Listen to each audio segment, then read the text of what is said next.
Со протест во сите градови во земјава, околу 1500 мајки кои во моментов се на платено породилно отсуство со своите бебиња ќе излезат на улица. Само така велат ќе допрат нашите барања до надлежните во Министерството за труд и социјала. Доведени сме во крајно незавидна ситуација. Мора да тргнеме на работа, а нема каде да ги оставиме децата. Градинките работат со намален капацитет согласно препораките од Комисијата за заразни болести. Групите се веќе формирани, никаде не примаат нови деца. Многу од нас велат се соочуваат со притисоци за враќање на работа од една страна, а од друга страна не се нуди никакво решение. Од градинкиве искрено да ви кажам, се донесени до таа ситуација да ни кажуваат дека ако сакаме детето да го запишеме, треба да се фатиме врски, затоа што листите на чекање се премногу долги. Се чека и до година дена за да се запише детето. Можеш да си чекаш, ако нема врски, никој не знае да ти каже кога ќе си го запишеш детето во градинка. Секој ден некоја нова мајка си дава отказ затоа што нема каде.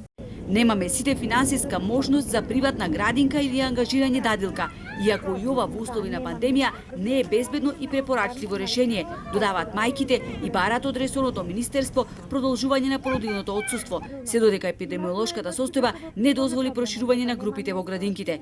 Согласни се дури и за таа намена да примаат и помал надоместок. Помеѓу мајките има и такви кои се самохрани и буквално сами без ничија помош. Сега јас не знам и самата што ќе правам. Ќе морам, ако немат кој да ми ги чува децава, ќе морам да дам отказ. А со кој после ќе треба плаќам и кирија сум стан, со кој пари ќе ги плаќам, јас самата не знам.